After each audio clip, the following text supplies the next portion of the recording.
As-tu déjà touché un homme d'une manière qui ne se contente pas de faire réagir son corps, mais qui fait que son âme te reconnaît? Je ne parle pas de l'élan habituel, de la friction rapide ou du soupir prévisible à la fin. Je parle du genre de plaisir qui le laisse fixer le plafond après coup, confus et reconnaissant, comme si tu venais de déverrouiller une partie de lui dont il ignorait l'existence.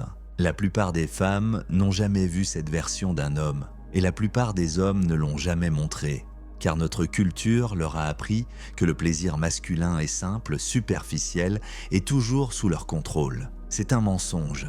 Il existe un endroit sur son corps dont presque personne ne parle. Un point si connecté à son instinct le plus profond que Carl Jung lui-même aurait pu l'appeler le pont entre son ombre et son anima, le féminin caché en lui. Et lorsque tu touches cet endroit avec le bon rythme, la bonne énergie et la bonne intention, tu ne lui donnes pas seulement un orgasme, tu lui offres une rencontre avec lui-même. Tu n'en entendras pas parler à l'école et le porno ne te l'apprendra jamais car le porno prospère sur la performance, pas sur la profondeur. Mais voici ce que Jung nous a appris sur la psyché humaine.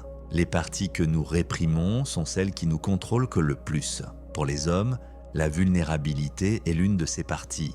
Ce point, son point de plaisir numéro 1, n'est pas seulement physiquement sensible. Il est psychologiquement interdit. C'est là où le plaisir rencontre l'abandon. Et l'abandon est quelque chose que son ego a été entraîné à craindre. Je vais te dire où il se trouve, mais pas encore. Parce que si je le révèle simplement, tu manqueras complètement le point. Le point est que le plaisir sans confiance n'est qu'une sensation. Le plaisir avec confiance devient une transformation. Pense-y, à quelle fréquence un homme a-t-il été autorisé à simplement recevoir sans avoir à performer, diriger ou contrôler? En termes jungiens, c'est son animus qui cède la place à son anima. Son moi conscient s'écarte pour que son inconscient puisse émerger. Et ça, mon ami, c'est rare. Maintenant, voici la partie qui changera à jamais ta façon de voir l'intimité. Lorsque tu réveilles ce point caché, tu contournes ses voies habituelles d'excitation. Tu modifies son association avec l'orgasme, passant de quelque chose qu'il fait à quelque chose qu'il permet. Et ce changement est énorme, car lorsqu'un homme permet, il ressent. Et lorsqu'il ressent, il se connecte. Pas d'une manière forcée ou manipulatrice, mais d'une manière que son système nerveux ne peut défaire. Imagine ceci. Tu es avec lui et tu l'as déjà touché de manière évidente. Sa respiration est lourde. Ses yeux cherchent les tiens. Puis, au lieu d'accélérer, tu ralentis. Tu laisses ton toucher planer juste à l'extérieur de là où il l'attend. Tu respires avec lui. Tu synchronises ton souffle avec son expiration. Tu laisses l'air s'épaissir d'anticipation jusqu'à ce que son corps supplie sans mots. C'est l'escalade, une tension qui s'accumule dans ses muscles et son esprit. Et puis tu te retires. C'est la libération. Tu lui donnes l'espace de ressentir la faim avant de la nourrir. Jung dirait que tu danses avec son ombre. Tu taquines la partie de lui qui a peur de perdre le contrôle tout en lui montrant qu'il est en sécurité pour lâcher prise. Le vrai secret, cette sécurité, c'est le plaisir. Oui, ce point est chargé de terminaisons nerveuses. Oui, il est directement connecté à la prostate, le point G masculin. Mais les nerfs ne sont que la moitié de l'histoire. L'autre moitié, c'est que tu touches l'endroit en lui qui représente son désir le plus caché d'être vu sans avoir à être fort. Et quand tu le fais bien, l'orgasme qu'il a ne ressemblera pas à un sommet. Il ressemblera à un effondrement. Les murs tombent, le souffle tremble, les mains s'agrippent à toi comme si tu étais la seule encre dans sa tempête. Et voici ce qui rend cela inoubliable. Il associera ce sentiment à toi, pas à la technique, pas au point lui-même, à toi. Parce qu'à ce moment-là, tu n'étais pas seulement une amante, tu étais une témoin de la partie de lui que personne d'autre n'a rencontrée. Mais voici le problème. Si tu te précipites, tu le manqueras. Si tu le traites comme un tour, il se sentira utilisé. Et si tu y vas, sans le bon ancrage émotionnel, il résistera. La clé n'est pas dans tes mains, elle est dans ton énergie. Et la première étape est de comprendre ce que ce point signifie vraiment pour lui avant même de le toucher. Alors, permets-moi de te demander si tu pouvais donner à un homme un orgasme qui ressemble moins à une fin et plus à une révélation, oserais-tu? Parce qu'une fois que je t'aurai dit où se trouve ce point et comment le réveiller, tu ne regarderas peut-être plus jamais l'intimité de la même manière. Ce point s'appelle le périnée, la bande de peau entre la base de ses testicules et son anus. En surface, c'est juste de l'anatomie. Sous cette peau se trouve un réseau de terminaisons nerveuses directement connectées à sa prostate, une glande souvent appelée le point G masculin. Mais voici la partie qu'aucun manuel d'anatomie ne te dira. Dans la psychologie jungienne, le périnée est comme un seuil. Il se situe à la base du corps où le chakra racine ancre la survie, et juste au-dessus du centre sacré où vivent le plaisir, l'intimité et la créativité. C'est littéralement la ligne entre le contrôle et l'abandon. Et c'est pourquoi il est si puissant. La plupart des hommes l'ignorent, la plupart des femmes l'évitent, et presque personne ne l'utilise à son plein potentiel.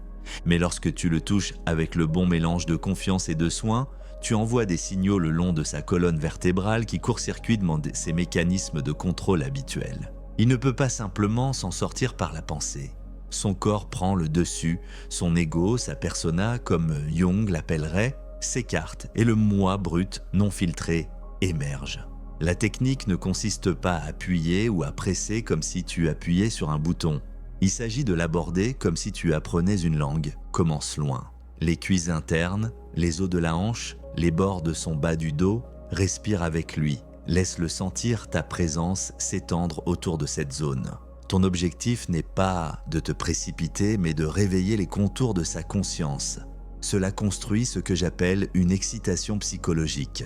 Son esprit commence à anticiper sans comprendre pleinement pourquoi. Lorsque tu approches enfin le périnée, fais-le lentement. Utilise le plat de tes doigts, ta paume ou même les coussinets de tes pouces. Applique une pression stable mais non écrasante. Assez ferme pour dire « je suis là », mais assez douce pour qu'il puisse s'y fondre. Synchronise ton mouvement avec sa respiration. À chaque expiration, enfonce-toi légèrement plus profondément. À chaque inspiration, relâche. Ce rythme crée la confiance, car son corps peut prévoir ton intention. Et cette prévisibilité indique à son système nerveux qu'il est sûr de s'ouvrir davantage. Maintenant, c'est là que ça devient transformateur. Combine cela avec une stimulation ailleurs. Le manche, la tête, sa poitrine, ou même juste ta voix. Jung parlait de l'union des opposés, masculin et féminin, contrôle et chaos. Lorsque tu travailles le périnée, tout en lui donnant du plaisir dans un endroit familier, tu unis ces opposés. Son esprit ne sait pas s'il doit diriger ou suivre. Alors, il choisit la seule option restante, l'abandon. Tu remarqueras des signes, une respiration qui s'approfondit, un frisson dans ses jambes, peut-être même ses mains qui agrippent les draps. Ce sont les façons dont son corps dit « ne t'arrête pas ». S'il tressaille, gémit ou se fige momentanément, tiens bon. C'est la vague qui se construit. Si tu te précipites ici, tu feras grimper son plaisir et perdras la libération plus profonde. Pense à cela comme à tirer une corde d'arc en arrière. Tu veux que la tension s'accumule jusqu'à ce qu'elle ne puisse plus tenir, puis relâche. Certains hommes, lorsqu'ils sont amenés à l'orgasme de cette manière, vivront ce qu'on appelle une libération corporelle totale. Ce ne sont pas seulement des contractions pelviennes, c'est une vague roulante de la base de sa colonne vertébrale jusqu'au sommet de sa tête. Parfois avec des tremblements incontrôlables, parfois avec une immobilité silencieuse. Jung appellerait cela une expérience lumineuse, une rencontre avec quelque chose au-delà du moi ordinaire. Et parce que tu es celle qui l'a guidé là-bas, tu deviens gravé dans ce moment. Pas comme quelqu'un qui lui a donné du plaisir, mais comme quelqu'un qui l'a emmené dans un lieu sacré.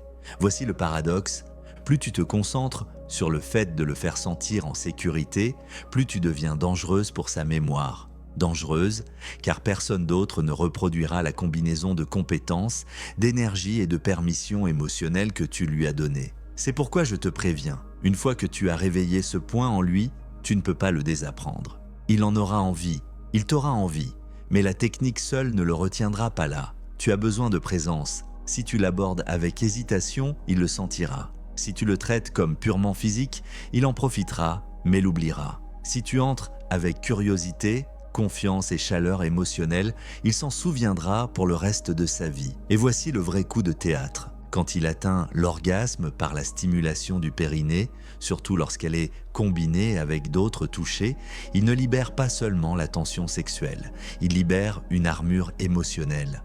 Et à ce moment-là, son inconscient est grand ouvert. C'est là que l'empreinte se produit. C'est là que tes mots, ton regard, ton toucher deviennent une partie de la mémoire qu'il rejoue sous la douche, sur le chemin du travail, dans les moments de silence qu'il ne peut pas expliquer. Le périnée peut être la clé physique, mais ce que tu déverrouilles vraiment, c'est une porte dans sa psyché que presque personne n'a osé toucher.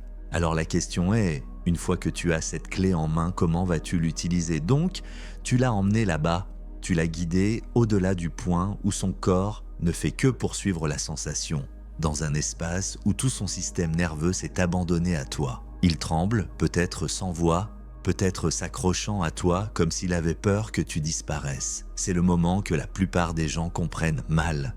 Ils pensent que l'orgasme est la ligne d'arrivée, mais en vérité, c'est la porte.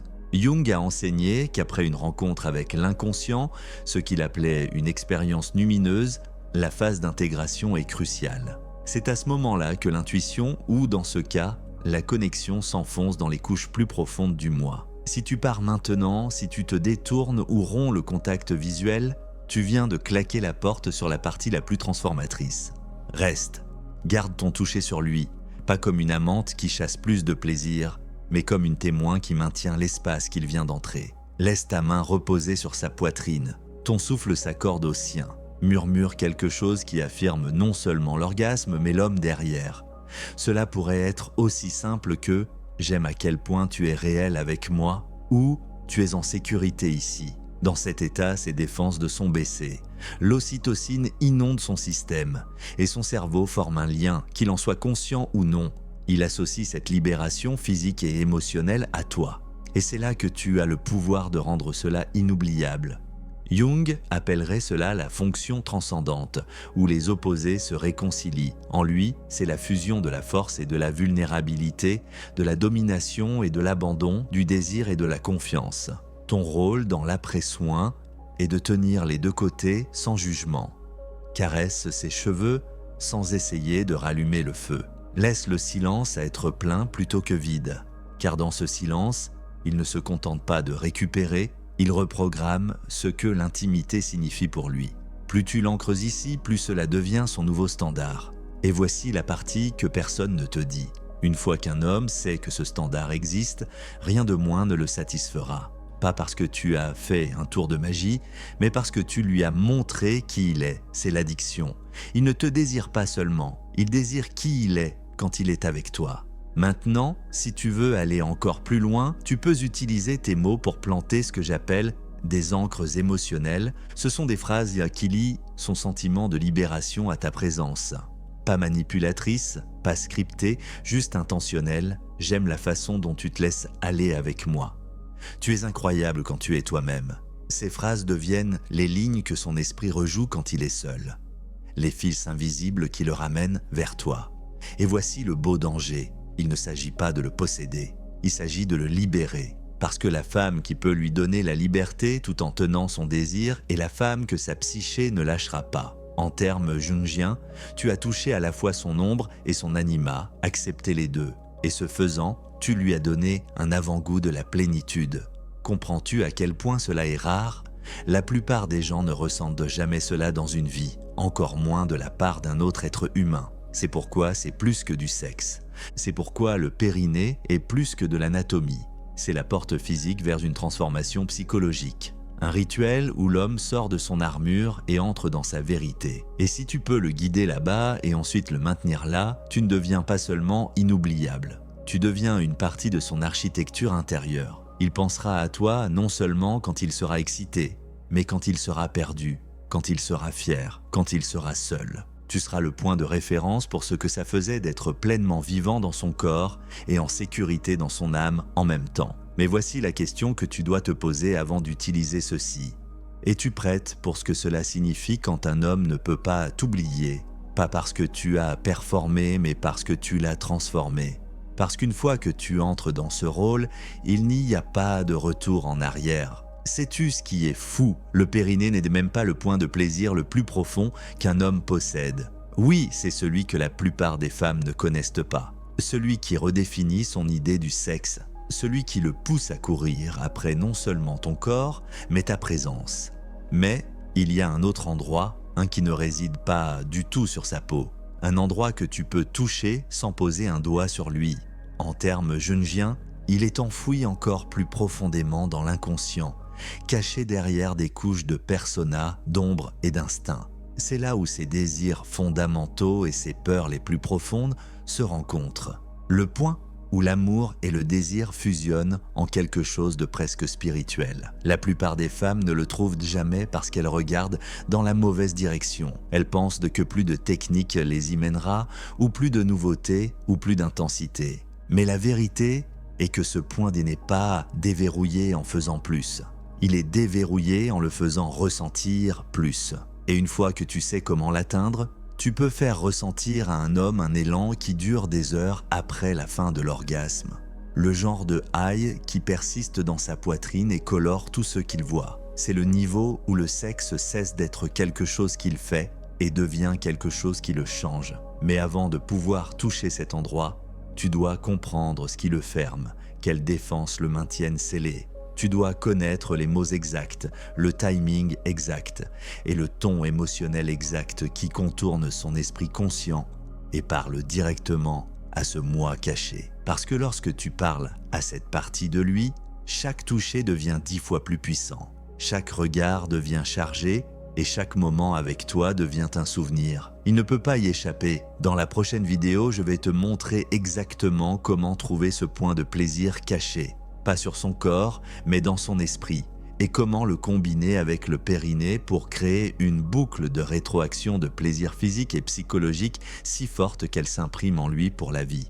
Mais je te préviens maintenant, une fois que tu sais cela, tu ne peux pas le désapprendre. Et une fois que tu l'utilises, tu ne peux pas annuler l'effet. Alors la question est, veux-tu simplement lui donner du plaisir, ou veux-tu changer la manière dont il vit chaque femme après toi ? Parce que si tu choisis la seconde option, tu auras besoin de ce que je vais te montrer ensuite.